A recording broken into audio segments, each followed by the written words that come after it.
Who's got a challenge where you can say, you know, now that we discussed this, I have my DISC assessment, these things we've been talking about, I have a challenge and I have some ideas about how to meet that challenge. Okay,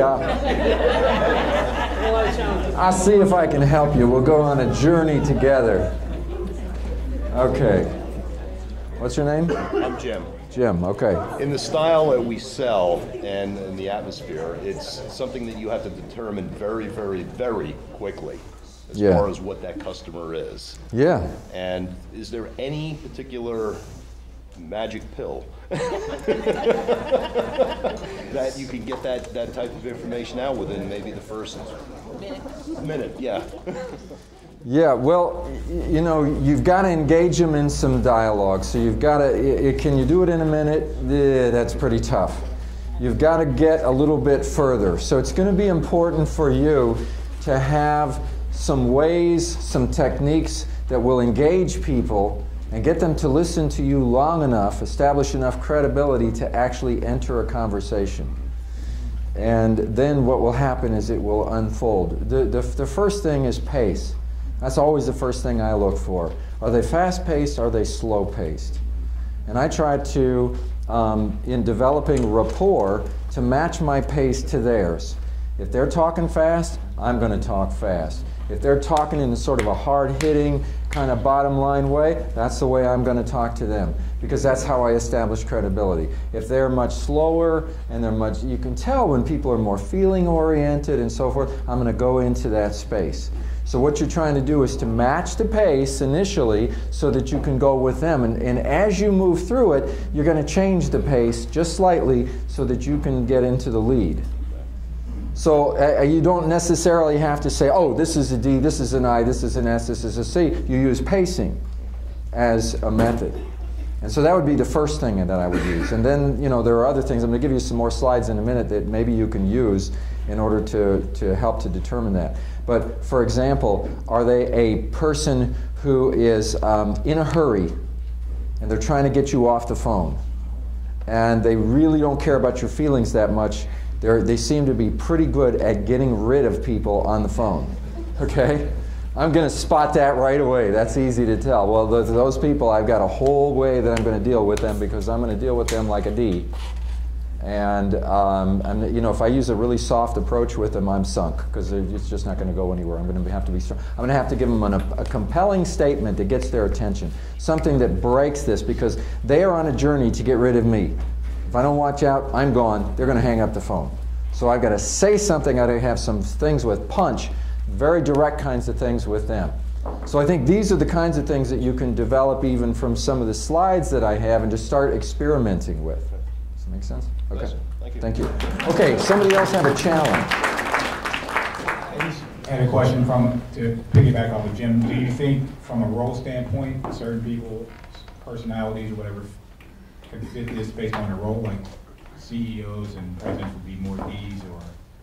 As a matter of fact, I've been doing DISC training for about 14 years, and I do a lot of management training.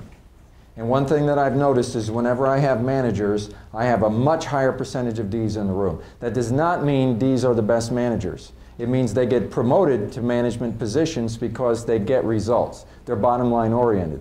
In my coaching practice, you know, I often joke with my wife and I say, thank God for the Ds because they keep me in business. Because they can be such miserable people managers sometimes. I mean, they get promoted into these roles because they get results, but they really don't manage people all that well unless they've learned how to do it. So I make a lot of money just working with them and teaching them people skills to make them so much better in the roles that they're already in. So yes, CEOs, managers, you're going to find a lot more Ds in that role, and they're going to have all their D-ness there when somebody calls them unsolicited on the phone. They're going to test you. They sound like they don't want to listen to you. They sound like they want to get rid of you. And what they're really saying is, tell me something I don't know. So tell them something they don't know. And be bold. Because if you're not bold, they figure you're just not somebody they want to talk to.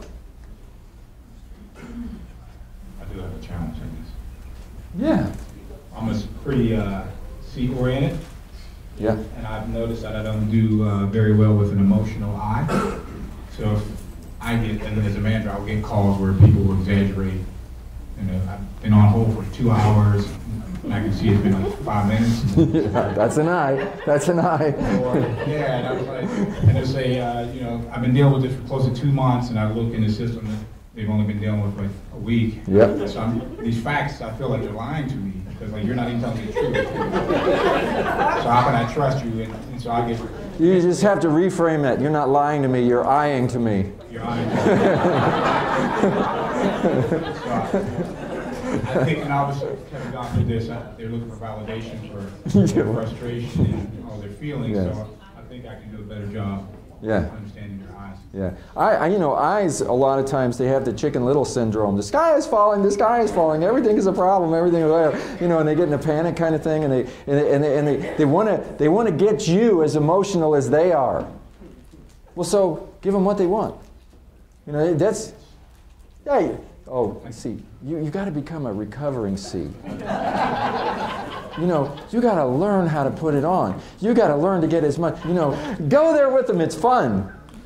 It's fun. Go there with them. Feel that panic. You've been on hold for 2 hours. Oh my God, you know, just go ahead and just go with them there. I say, okay, we're going to solve. But you know, they don't really want to wallow in that. They just want you to jump on the bandwagon with them and be their champion. Get emotional. Get emotional. Can you get emotional? I want to see you get emotional. Right now. Get emotional. Come on.